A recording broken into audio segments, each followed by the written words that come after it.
Hello there, everyone. Welcome to Volunteer Vibes. I'm Denise Middleton. So glad to see you. Thanks so much for joining us. Hope you're doing well on this Friday morning. And I hope you're feeling motivated to give back to your community. And maybe that means you want to help out with the environment or help the less fortunate. Well, there are so many ways that you can help out. We have a variety of things for you to choose from. And that's why we're here to help you sort through it all.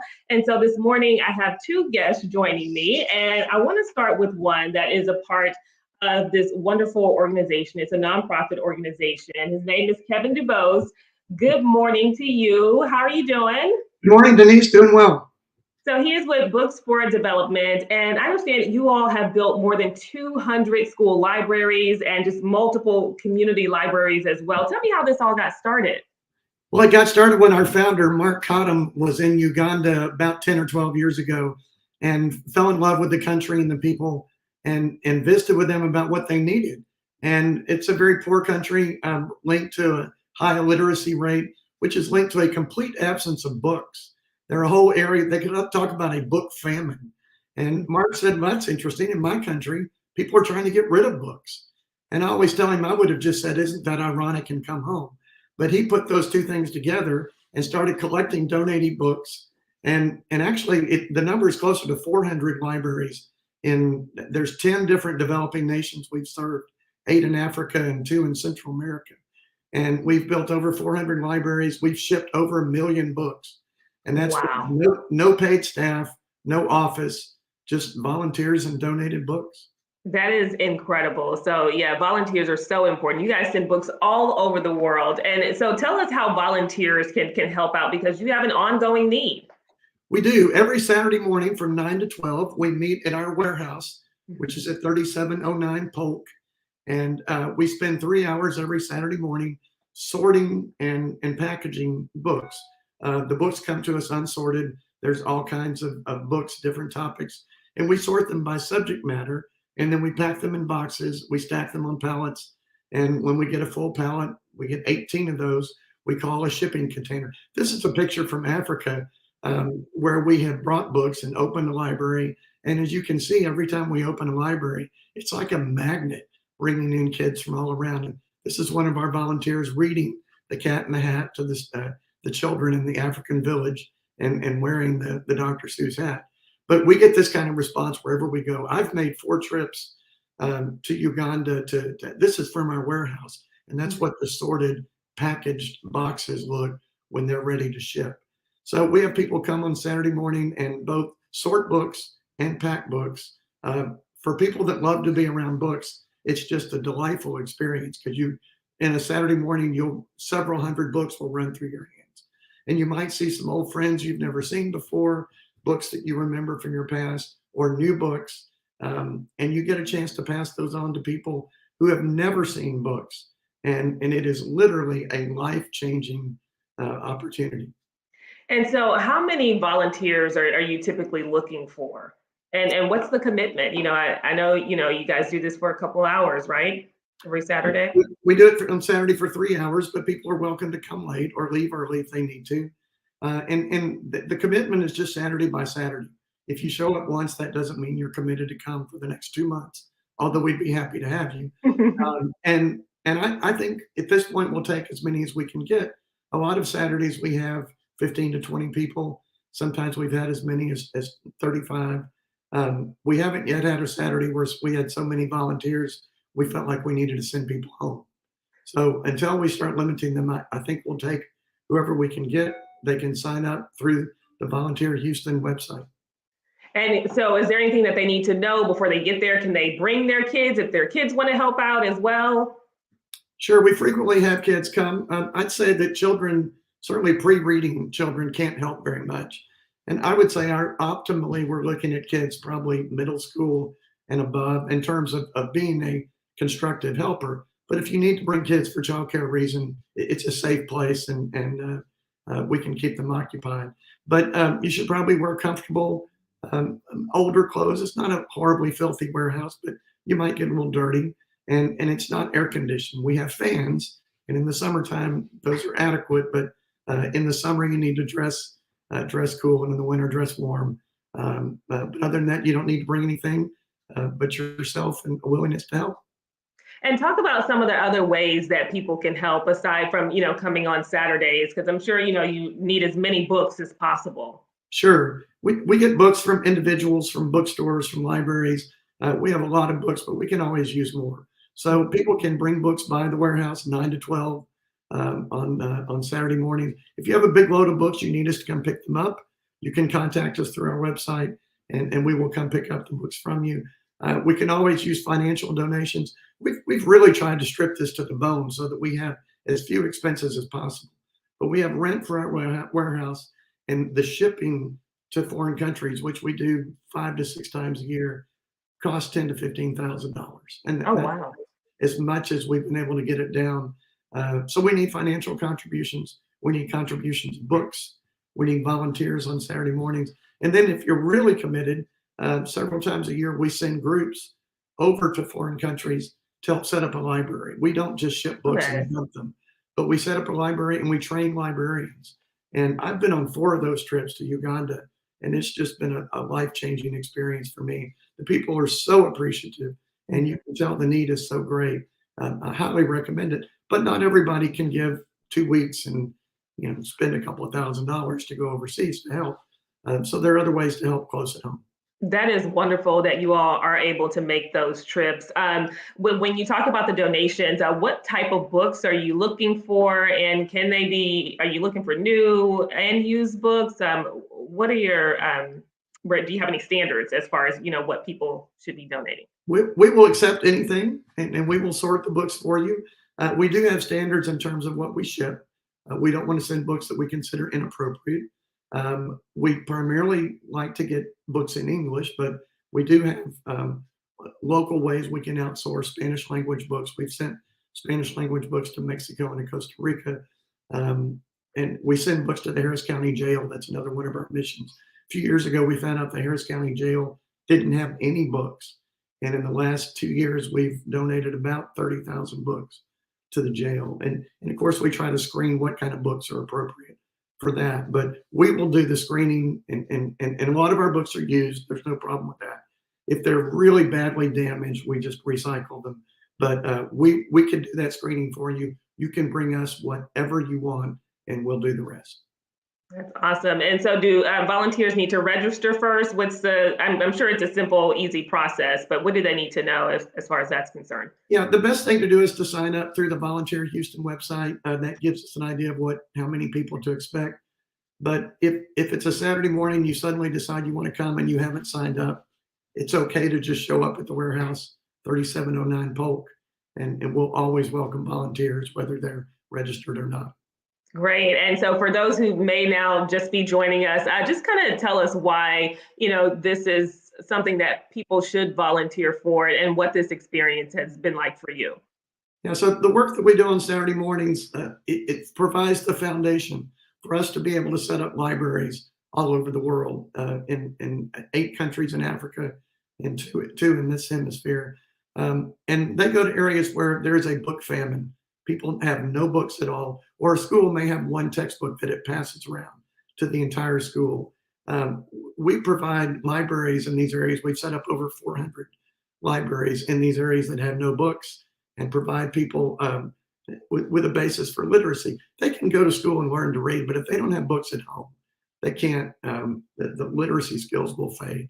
So we provide the books that not only provide a source of reading and enjoyment, but a path to establish literacy and improve the lives and the financial possibilities for the people who get these books. And it all starts with what we do in the warehouse on Saturday mornings.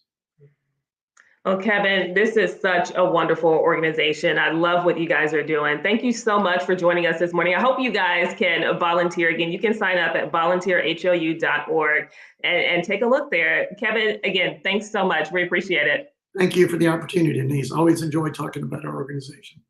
Of course. You have a good weekend. You too. All right, so we have, of course, another guest that I want to bring in here, Sylvia with the American Red Cross. So there's a very important campaign that has kicked off, and this is to help keep you and your family safe. So Sylvia, tell us about this campaign and why it's so important. Thank you, Denise. The Sound the Alarm campaign is a nationwide campaign. It's the day of action. It's the day that the American Red Cross wants to be out in the communities to prepare you for a house fire, practicing safety for the community's homes. The goal is so important so that we can make sure that people are making plans and staying safe. With the pandemic and everything that has been going on, we really want to make sure that the amount of time we are spending in our homes, we really want to make sure that people have a plan for safety in the event something should happen. So tell us about the areas that you all plan to go to install these and how soon you're looking to do it. Absolutely. In May, we have 3 scheduled locations. We have on May 6th at the St. Monica Catholic Church on Montgomery Road. On May 14th, we have the Houston Urban League at Griggs Road. And then the main day, which is May 21st, where we are asking community partners, individuals to come out and support us, will be at the Houston YMCA on Griggs Road as well. And it is really an awesome event when we are out in the neighborhoods, knocking on doors, installing smoke alarms. We have our local fire departments assisting us, turning on their sirens, sound the alarm. And it's a really exciting day, not only for us, but for the individuals that we are helping. They get so excited when they see, 3 different partners out there participating. And, we encourage organizations or individuals to please come sign up. We do ask that you pre-sign at, redcross.org, volunteer today, and click Sound the Alarm so that you can be led to a person who is going to help you volunteer for that day only. It wouldn't make you a full volunteer. It would allow you to experience a Red Cross event by following the event-based volunteer system. Okay, great. And so how many volunteers are you looking for, and how many homes are you all trying to go to as well? Usually we do over 500 sound the alarms. So between the 3 campaigns, we are trying to divide it. We are looking for as many volunteers as we can get. If we can get 100, we will take 100. Because the more we have, the more we can do. Right. And so since they are going to be going door to door and inside people's homes, do they need to wear a mask? If they are vaccinated, they don't have to wear a mask. But if they are not vaccinated, they do have to wear a mask.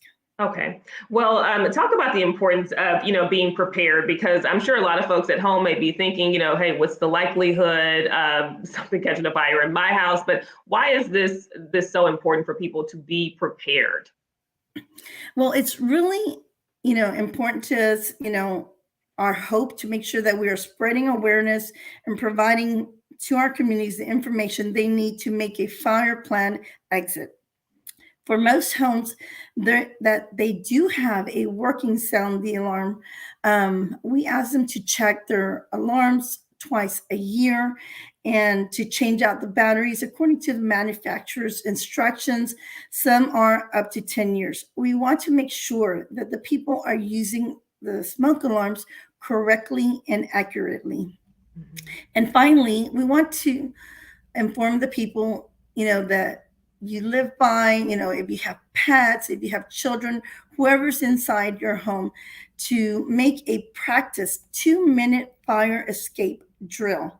Know at least 2 exits to escape a fire in your home so that you are able to gather people, pets, stuff. And it's really important to do the walkthrough and making sure that you are looking at what you need in order to accomplish it. Now, if they can't make it out during this time, are there any other ways that they can help out during this campaign? Absolutely. They can actually do a virtual position where they are helping us enter the information data into our system. So it is a virtual position that can be done immediately. Okay, that's wonderful. Well, you heard them. They need as many volunteers as possible to help out. So Sylvia, thank you so much for coming on this morning. We hope you guys get all the volunteers that you need. Thank you so much. Absolutely. And thank you so much for having us. We would just like to leave one last note that in preparing for hurricane season that is literally a month and a half away, we are in need of shelter team members, disaster assessment team members, health services. That means people with medical credentials, doctors, nurses, EMTs, and mental health team members as well. I'm so glad you mentioned that. Thank you. That is so important, Sylvia. Thank you. All right. You have a great weekend. Absolutely. You too. Thank you. All right. And of course, there are so many other things that are happening this weekend. So we always lean on Volunteer Houston to fill us in and let us know what's going on. So Brooke, good morning to you. What do you have for us? Good morning. Well, I have 3 opportunities to tell you about. The first is from Harris County Cultural Arts Council. Their mission is to improve the quality of life for area residents and promote social and economic justice through the arts and through culture-based community engagement. And they need volunteers tomorrow, Saturday the 30th, in 2 different shifts. The first is from 8 a.m. to 12 noon. The second shift is 12 noon to 4 p.m. And they're looking for about 20 volunteers per shift. Those volunteers are going to help out with their Dia del Nino event. Harris County Cultural Arts Center has partnered with Unidos and Harris County Sheriff's Office to celebrate Dia del Nino with Latin cultures across the globe. So they're looking for just one-time volunteers to help run the event. Volunteers will assist with setup, takedown, oversee some of the games and activities that are happening, as well as the concession stands. So that's with Harris County Cultural Arts tomorrow between 8 and 4. And the second opportunity is from Freewheels Houston. They are an organization that is run completely by volunteers. They repair bikes and give them to people who don't have other ways to get to school or to work or to other destinations around the city. So they focus on giving carefully repaired and used hybrid mountain bikes to refugees, teenagers, and even veterans who are emerging from homelessness. They need volunteers every Friday and Saturday from 9 a.m. to 12 noon. And they're looking for volunteers who are comfortable around bikes. They're looking specifically for volunteers to sign up in groups of 4 at a time. You don't have to bring a group of 4. If you want to sign up as an individual of 1, that's totally fine. There will probably be some other volunteers there as well. So every Friday and Saturday from 9 to 12, they're looking for bike connectors. And what that means is the volunteer will assist Freewheels clients who are already scheduled to receive bicycles at their Jessamine location. The volunteers will select an appropriate bike for the client from their current inventory, fit them with a helmet, reinforce how to ride safely using their lights and signals, and then help the new bike owners learn to use their bike lock and do it all with a smile while they're having fun. So that's an ongoing need with Freewheels Houston every Friday and Saturday from 9 to 12. They're looking for 4 volunteers at a time. And then last is Main Street Ministries. They offer hope and opportunities to individuals and to families who find themselves in a crisis situation, or maybe they have nowhere else to turn and they have a desire to make a change in their life. Main Street Ministries' goal is to provide encouragement, support, solutions that empower individuals and families to grow. And they are looking for volunteers every Friday from 10:30 a.m. to 12 noon to help in their community garden. Main Street Ministries has their own community garden, and they harvest fresh organic produce all year long. And all of that produce, after it's harvested, goes to Heights Food Pantry, which is an open zip code food pantry. So Main Street Ministries is a resource to the pantry, and the pantry is a resource to the families that are involved with Main Street Ministries. And they're looking for volunteers to help harvest the produce in their community garden. Every Friday morning from 10:30 a.m. to 12 noon, they will sort the food that they harvest into a family of 4 sized portions. They'll bag the food, label the food, and then deliver that food to the Heights Food Pantry. Again, that's every Friday from 10:30 a.m. to 12. It's only about an hour and a half at a time. And they're really hoping to find volunteers who can commit to either the first, third, and fifth Friday of every month, or the second and fourth Friday of every month. So looking for some regulars, but they're always going to need help. So that's what we have for you this week. That's from Main Street Ministries, Freewheels Houston, and the Harris County Cultural Arts Council. All right, lots to choose from. And I love how they said, do it with a smile, okay? If you're going to help out, put a smile on your face, because it's contagious after all. That is. We do have some folks commenting this morning. And Patrina is asking, can individuals with special needs volunteer? Sure. I don't know that I can speak specifically on behalf of these 3 organizations. I would encourage you to reach out to those 3 organizations, give them a call, and just ask what they have available. But there are organizations, other organizations registered in the Volunteer Houston portal that are absolutely open to individuals with disabilities. So you can go to volunteerhou.org and do a little browsing and find something that suits your needs and abilities. Right. There are a plethora of things there on this site that you can check out at any time. And Sheila Hendricks wants everyone to have a blessed day. So Sheila, thank you. We hope you do the same as well. Thanks everyone for joining us this morning. As always, you can catch us here every Friday at 11 a.m. to chat about all the volunteer opportunities that are happening in H-Town. Kevin, thank you. Brooke, thank you so much. We appreciate you guys. Have a good weekend. Bye. Bye-bye.